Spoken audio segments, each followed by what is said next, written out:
Today's video is all about the lessons that I've learned after losing someone that has been so close to me. This week is Shivai's death anniversary. It marks 4 years since we lost him.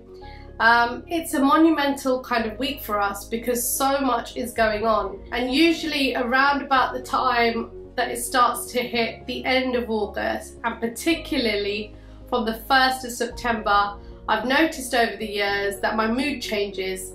It's like all of a sudden I start noticing how dark it's becoming, how colder it is, and there's this unsunken sort of deep, saddened sort of feeling on my heart, particularly at this time of year. But I get towards kind of the run up towards Shivai's anniversary, and actually on the actual day, I always seem to be quite uplifted because it's a reminder of what he's given and what he's left us with and the lessons that I've learned from it. I wanted to talk about it here on YouTube because it's such an important part of me.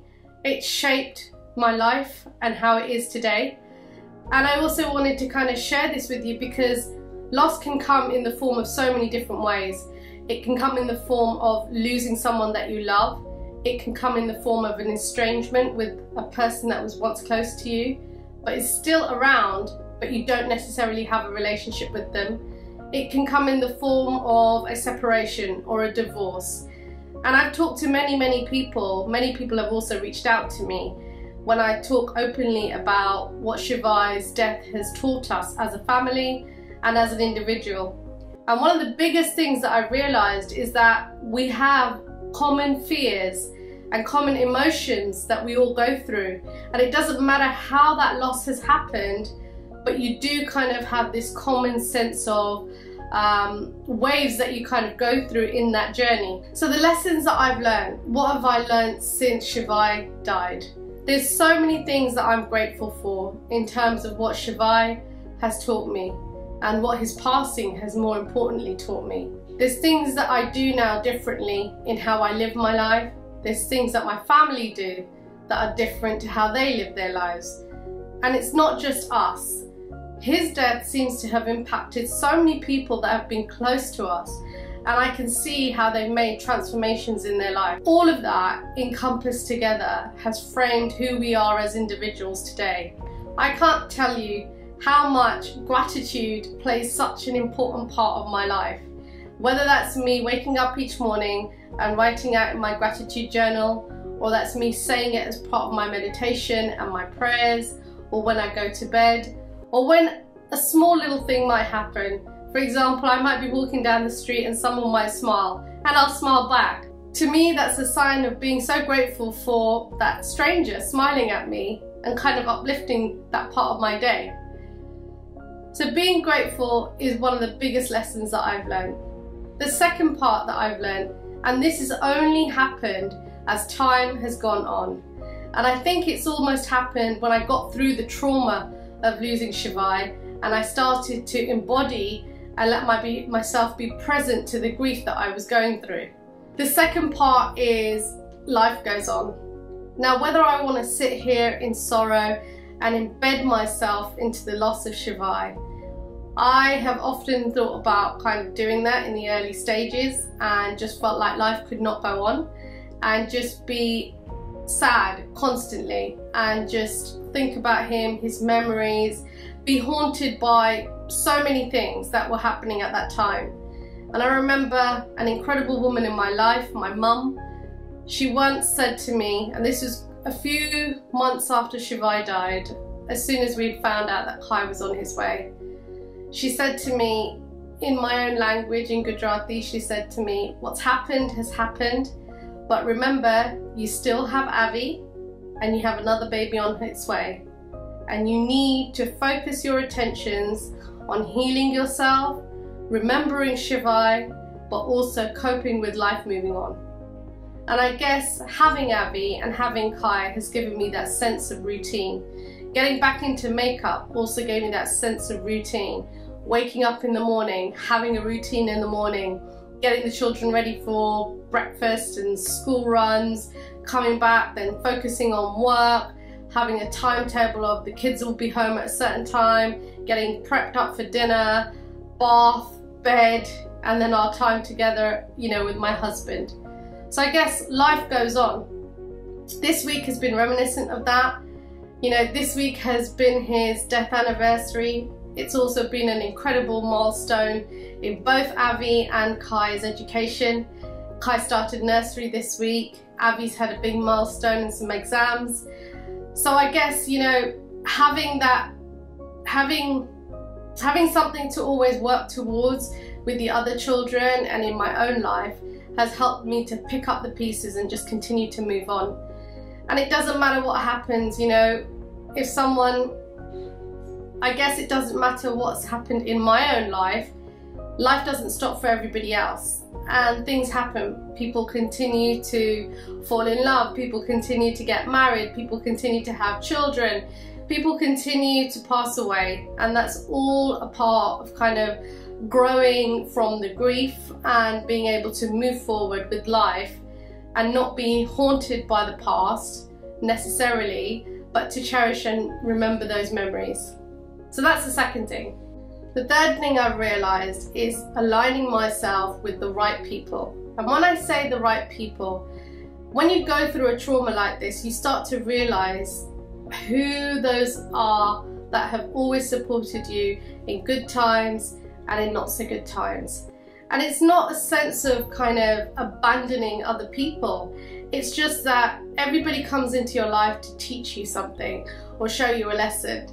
And I realized that, you know, those people that were there for us as a family, as an individual, whether that was work colleagues, whether that was family members or friends, keep surrounded by those individuals because they are your light, they are your beacon in those times of when you need hope and you need pickups. I guess I'm very lucky to have those individuals in my life. I cherish and value their friendships and the relationships that I have with them. I continue going forward knowing that that tribe's around me. I guess also what's incredible about those individuals as well is that those are the people that I can turn to when I need help or when I'm having a sad moment, and I know they're my 3 AM people that I can pick up the phone to. Number 4, when dealing with loss, one of the biggest things that I've had to tackle over these last 4 years is understanding who I was as a person. Shivai's death brought a big trauma in our lives, and getting through that trauma, the only way that I was able to kind of face up to it and go through it has been through counselling, has been through coaching. And part of that was to look at who I was as a person at that time. There was a lot of stuff that I didn't like, there was a lot of stuff I did like, there was a lot of things that needed to be changed. And that wasn't for other people, but that was because I felt I needed to make a change to grow from this situation. I knew I wanted to move ahead with life. I knew I wanted to be happy for myself. I knew I wanted to be happy for my husband. I knew my children deserved a mother that was happy and that was helping them to flourish in their lives. So I knew that there was lots of things that I needed to fix myself before I could even do that. Acknowledging my own truth and my own transformation has been probably the biggest growth and the most important part in all of this process throughout this time. And it's been difficult. It's been difficult for me because I'm facing up to things around my ego. I'm facing up to things that I don't really like to confront or I don't like to deal with, and I go back into my own comfort place. And it's also been difficult because the people around me, or the closest individuals near me, have also had to see this transformation, grow with me in that, and also support me through that. That's then resulted in part of their transformation. It's also resulted in conversations that needed to be had. Things that I'd been putting off for such a long time, where we didn't want to face up to the trauma of what had happened, about how it was going to make us feel, how it was going to make somebody else feel. But those conversations needed to happen, and those conversations did happen. And I can tell you, from speaking from experience, coming out the other end has been tremendously valuable to me. It's been tremendously valuable to the people around us, and it's tremendously valuable to my closest family. Now, you all know how I became a makeup artist. You also know that I threw myself into makeup again when Shivai died. That was my thing, and I knew at that time it was the therapy that I needed to get me through a very, very dark place. Now, I dealt with it by kind of just throwing myself into it. But what that creative output has given me is something incredible. It's helped me to rebuild my confidence. It's helped me to understand how I can serve other individuals that have gone through something very similar or are experiencing some kind of trauma and that need help in it. And the biggest reward that I can get from doing any of the work that I do is when somebody else comes to me and says to me, "You've really helped me to build my confidence. You've inspired me, you've motivated me, and I possibly didn't even think I could do this." And then you uplift them. There's no bigger reward than you can get from doing something like that, and no monetary value can ever be put onto that sort of work that you do in serving somebody else. Shivai's death taught us that life is just too short.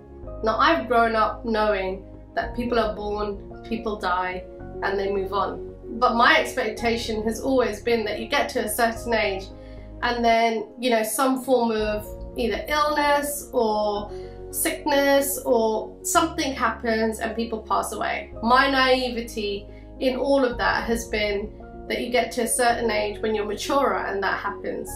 And although I've seen death in younger people, I never ever imagined or expected it to happen to me or to my family. Shivai's death has taught me that life is just way too short.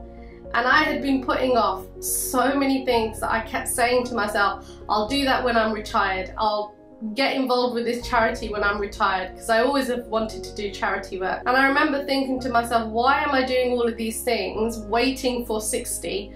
Because I may not make it to that. So I guess grasping the opportunities that I've been able to do, taking control of things, actually making it happen, because guess what? Nobody comes to you, knocks on your door and gives you a plate full of all of that stuff. You've got to go out there and do what you want to do, or whatever your aspirations are. You need to start seeding the plants now to make it happen.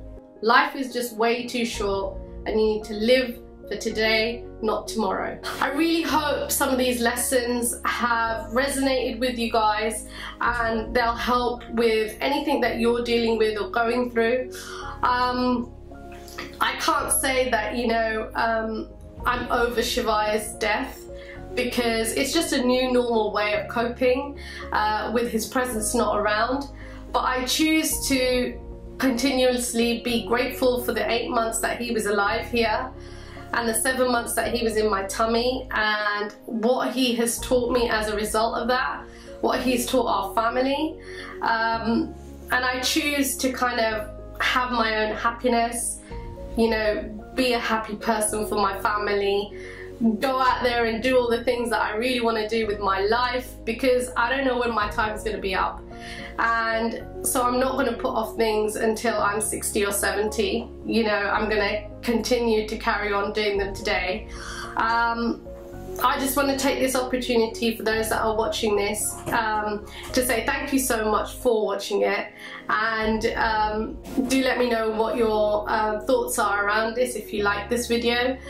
It's a little bit of a deep video, but I think it's an important video to do for you to kind of shape around who I am, why I do what I do, and you know, the journey ahead and how it's been framed by this moment that has happened to us in the past.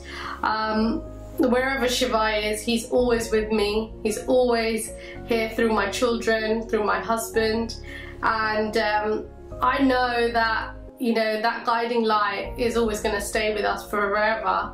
And his life has brought so much positivity. It's almost like a bittersweet not having him, but also knowing who we are as people now, and then comparing to who we were before his arrival or before we even knew that he was here. So I really hope you've enjoyed this video. Let me know what you think, and there'll be more videos like this as and when I feel there's a need to talk about something, or I'm going through something and I feel it's going to be of value to you, my audiences. But that's all I want to say for now. I just want to say thank you so much. I love you guys so much, and I hope it's helped, and I'll see you next time.